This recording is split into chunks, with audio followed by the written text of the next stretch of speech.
नमस्कार,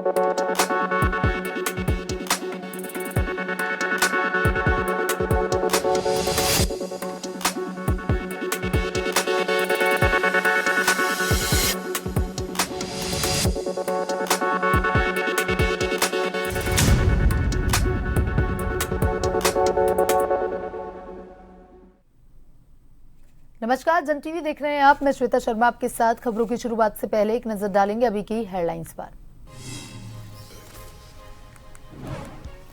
उत्तराखंड में national game 28 जनवरी से। तैयारियों को लेकर कमिश्नर दीपक रावत ने स्टेडियम का किया निरीक्षण। विभिन्न खेलों में 1500 खिलाड़ी लेंगे भाग। उत्तरकाशी के भटवाड़ी में 50 बेड अस्पताल की घोषणा। कई वर्षों से थी मांग। ग्रामीणों ने विधायक और मुख्यमंत्री का जताया आभार। कई दिनों से लापता चल रहे युवक का जंगल में मिला शव। उद्यम सिंह पुलिस ने एक आरोपी को किया गिरफ्तार। घटनास्थल छावनी में तब्दील।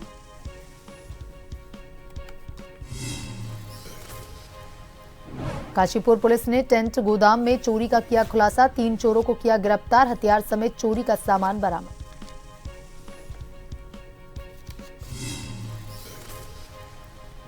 हल्द्वानी में लाखों टन कूड़े में लगाई गई आग। हवा में फैला जहर। कई लोगों को सांस लेने में हुई दिक्कत। दमकलों ने आग पर काबू पाने की कोशिश।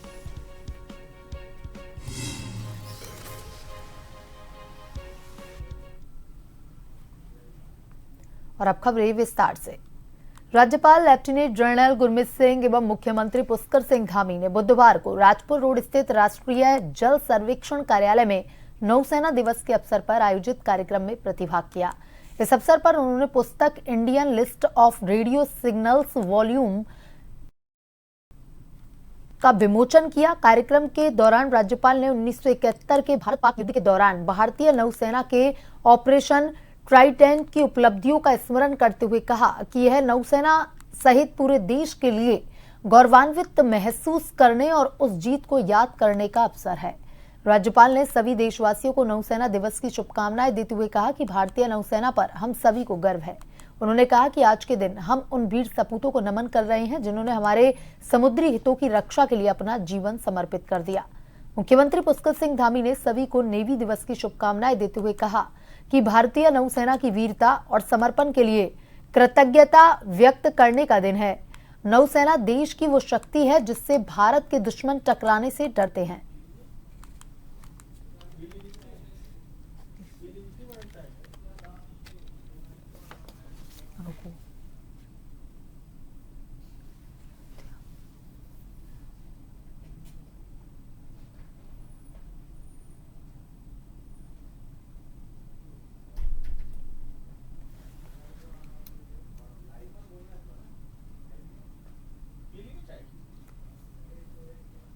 और 43वें रामायण मेले का शुभारंभ कर रहे हैं यूपी सीएम योगी आदित्यनाथ। आप सब लोगों को बहुत बहुत शुभकामना, बहुत बहुत बधाई।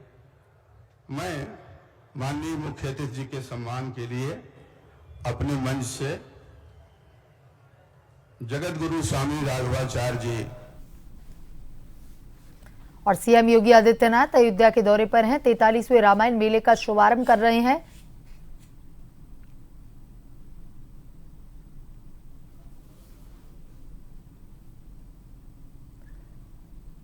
ये आप तस्वीरें देख रहे हैं अयोध्या से, जहां पर 43वें रामायण मेले का शुभारंभ कार्यक्रम आयोजित किया जा रहा है। यूपी सीएम योगी आदित्यनाथ कार्यक्रम में शिरकत कर रहे हैं और आप देख सकते हैं तस्वीरों में दुपट्टा पहना करके उनका स्वागत सत्कार किया जा रहा है।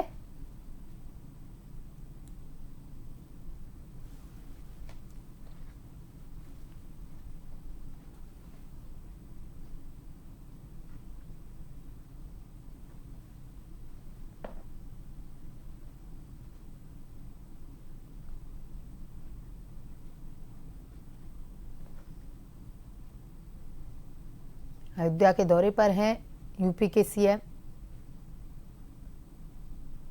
और पुष्प भेंट कर स्वागत किया जा रहा है सीएम का।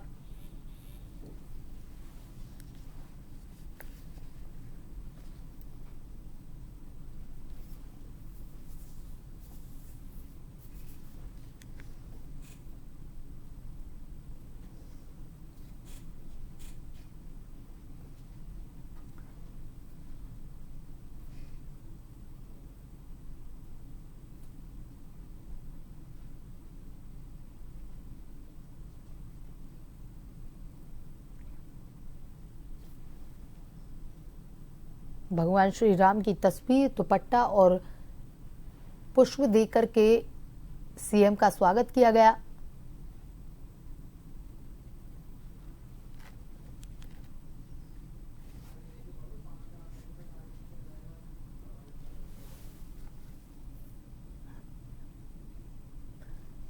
पाँच से 8 दिसंबर 2024 तक ये इस मेले का आयोजन किया जाएगा, जो कि रामकथा पार्क अयोध्या में आयोजित किया जाएगा।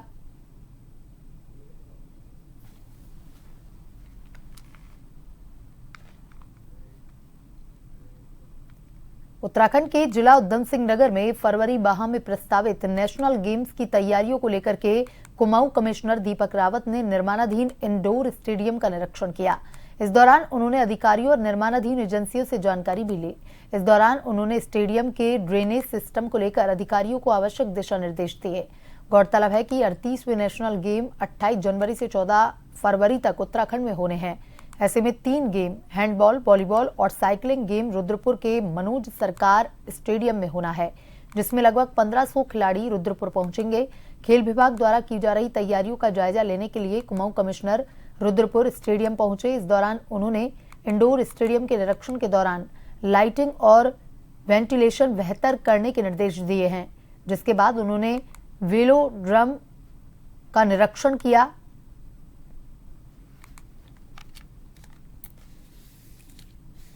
कोऑर्डिनेशन स्पोर्ट्स डिपार्टमेंट और एडमिनिस्ट्रेशन का है, उसको भी हम सुनिश्चित कराएंगे। अभी केवल एक यहाँ पे बड़ी कमी उस सेंस में आप देखेंगे तो केवल इतना था कि जो ड्रेनेज के काम हो रहे हैं, इसकी जो इवेंचुअली निकासी होनी है उस पर पूरी तरीके से होमवर्क नहीं हुआ, तो आज भी उस पर सहमति बन गई है और इवेंचुअली इस पानी को यहाँ से हम बाहर निकाल देंगे। मेन जो आपका हॉल है उसमें कुछ काम लाइटिंग के बाकी हैं और वेंटिलेशन के बाकी हैं, इस पे भी काम चल रहा है।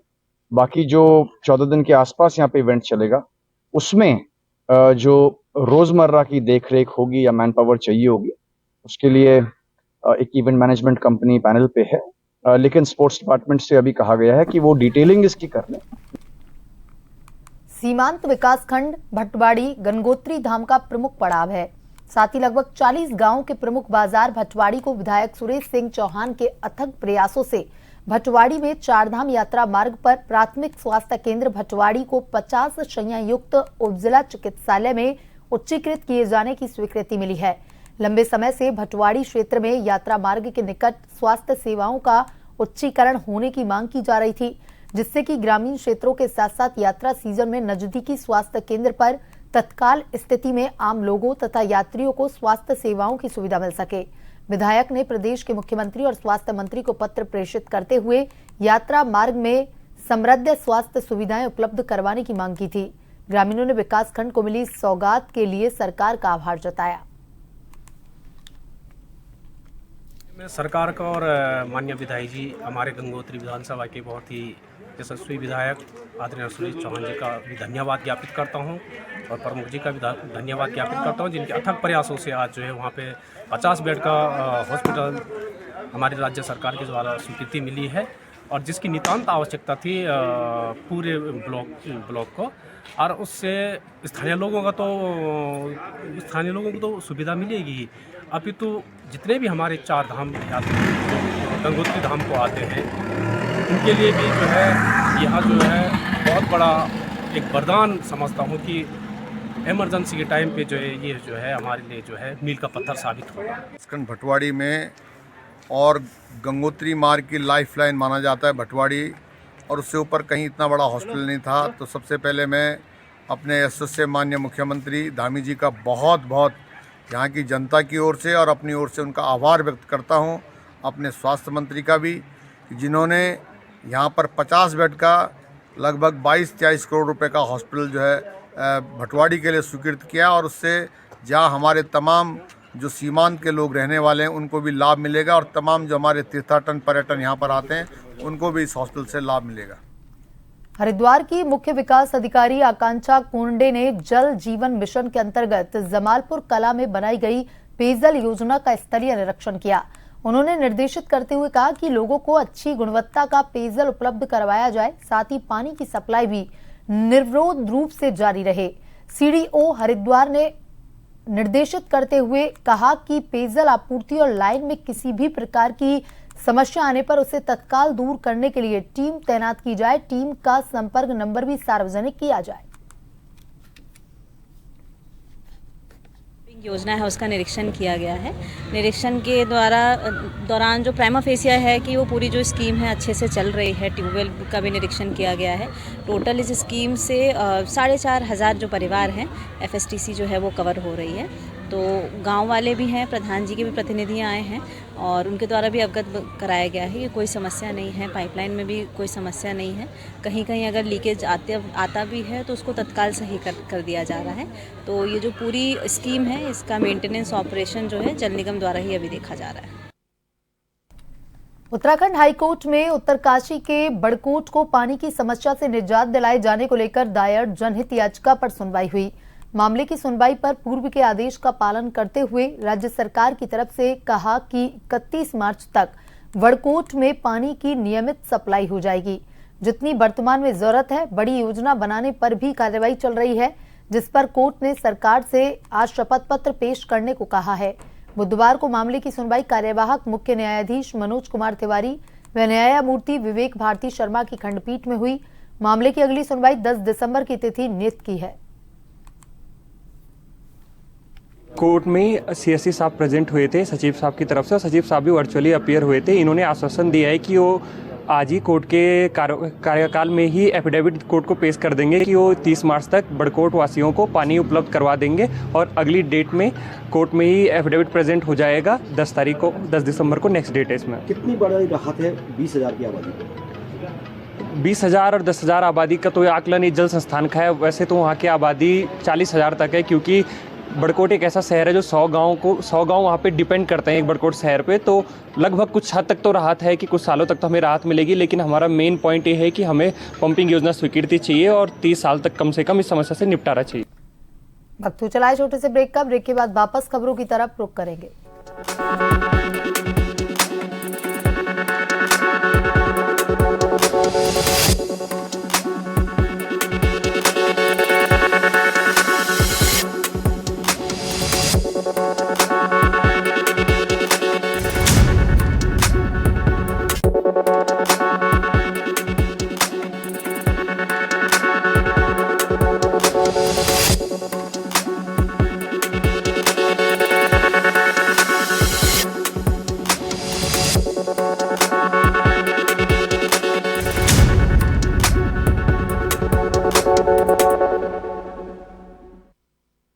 ब्रेक के बाद एक बार फिर से आपका स्वागत है और सीधे लिए चलते हैं अयोध्या, जहां पर 43वें रामायण मेले कार्यक्रम को संबोधित कर रहे हैं यूपी सीएम।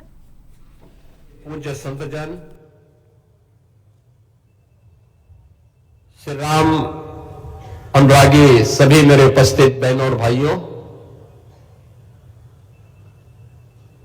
ये मेरा सौभाग्य है कि 43वें रामायण मेला के शुभारंभ के लिए मुझे आयोजन समिति ने यहां पर आने का अवसर दिया है। आयोजन समिति को हृदय से धन्यवाद देते हुए आप सभी उपस्थित महानुभावों का प्रभु के प्रति अनुराग का भाव रखने वाले, श्रद्धा का भाव रखने वाले आप सभी उपस्थित बहनों और भाइयों का मैं इस अवसर पर हृदय से अभिनंदन करते हुए आयोजन समिति को इस परंपरा को अनवरत बनाए रखने के लिए उनको भी मैं साधुवाद देता हूं। हम सब जानते हैं अयोध्या सनातन धर्म की एक पावन पुरी में से प्रथम पुरी है।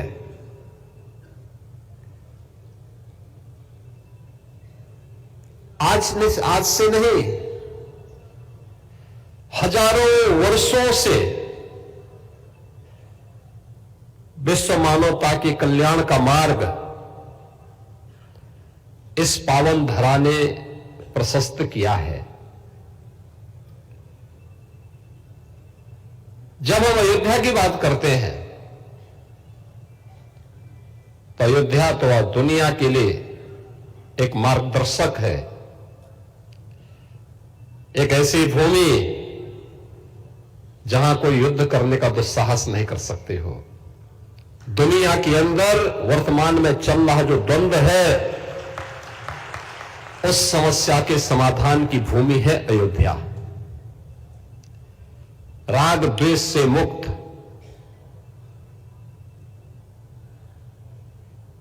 किसी भी प्रकार के अनावश्यक चेष्टा से मुक्त, न केवल व्यक्ति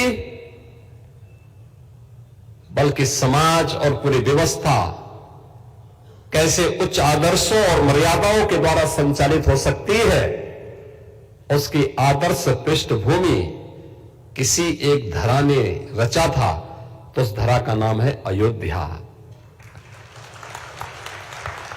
ये हमारा सौभाग्य है। यूपी के सीएम योगी आदित्यनाथ को। और अब बढ़ते हैं खबरों की तरफ।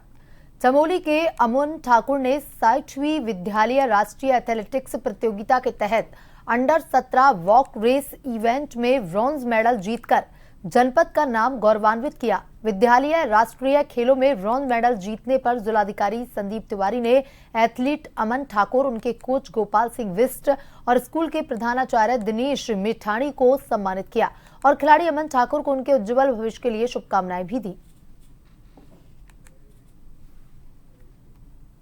उधम सिंह नगर जिला मुख्यालय अंतर्गत थाना पंतनगर क्षेत्र में विगत 28 नवंबर से लापता चल रहे युवक का शव नगला बाईपास टोल प्लाजा के जंगल से बरामद किया गया।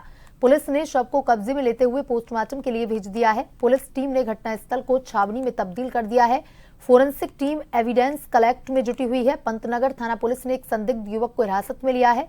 दरअसल लालकुआ कोतवाली क्षेत्र तिवारी नगर विंदु खत्ता निवासी नरेंद्र खाती सिडकुल स्थित टाटा मोटर्स में सुरक्षा कर्मी के रूप में तैनात था। 28 नवंबर की सुबह वह ड्यूटी को निकला, लेकिन घर लौटकर नहीं आया। परिजनों ने इसकी तलाश की, लेकिन उसका कोई भी सुराग नहीं लगा, जिसके बाद परिजनों ने थाना पंतनगर में युवक की गुमशुदगी दर्ज करवाई थी।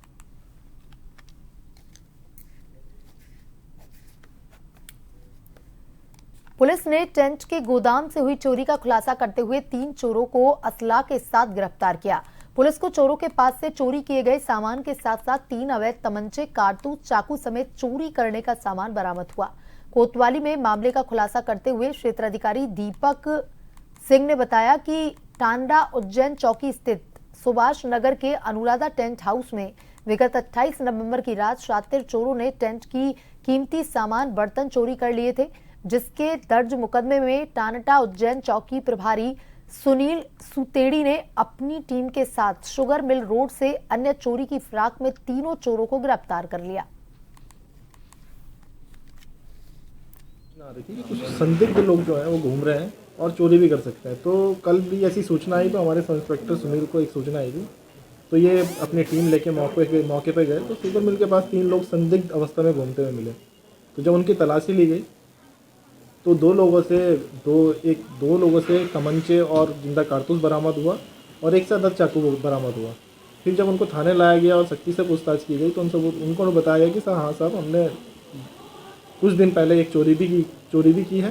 तो उनकी निशानदेही पे फिर चोरी का जो माल था वो भी बरामद किया गया। लालकुआ में मंगलवार सुबह हुए दर्दनाक सड़क हादसे के बाद राष्ट्रीय राजमार्ग द्वारा जगह जगह पर बनाए गए अनावश्यक कट में सिग्नल्स लगाए जाने के निर्देश दिए गए हैं। उप जिलाधिकारी लालकुआ तुषार सैनी ने बताया कि विगत दिवस सड़क दुर्घटना में 2 लोगों की दुखद मृत्यु के बाद राष्ट्रीय राजमार्ग विभाग को अनावश्यक कट बंद करने और साइनेज और होर्डिंग्स बोर्ड लगाने के आवश्यक दिशा निर्देश दिए गए हैं। इसी के क्रम में राष्ट्रीय राजमार्ग विभाग द्वारा कार्रवाई भी शुरू कर दी गई है। गौरतलब है कि मंगलवार की सुबह गाजियाबाद से नैनीताल आ रहे हैं 2 लोगों की कार हादसे में दुखद मृत्यु हुई। यह घटना उस समय हुई जब एक ट्रक एनएच के कट के पास खराब हो गया था। दुर्घटना हुई उसके बाद हमने एनएच को निर्देश दे दिए गए हैं कि जो अभी प्रॉपर साइनेजेस हैं जहाँ पर भी आवश्यकता है वो लगाए जाएं और जो भी अनावश्यक कट हैं यथासंभव उनको क्लोज़ कर दिया जाए, जिससे कि रात को जो है वो इस तरह की दुर्घटनाओं से बचा जा सके। इसमें एनएच की टीम ने आज से कार्य शुरू भी कर दिया है।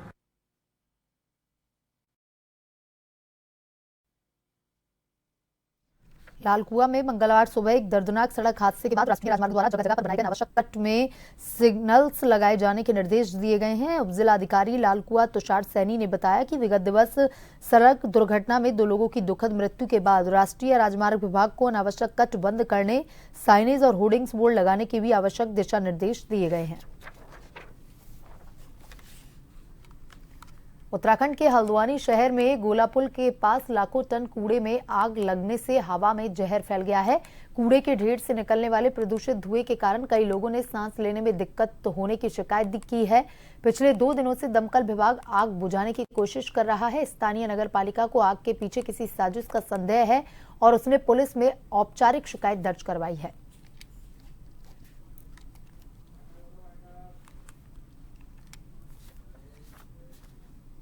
बुलेटिन में अभी तक के लिए इतना ही। बने रहिए जन टीवी के साथ। नमस्कार।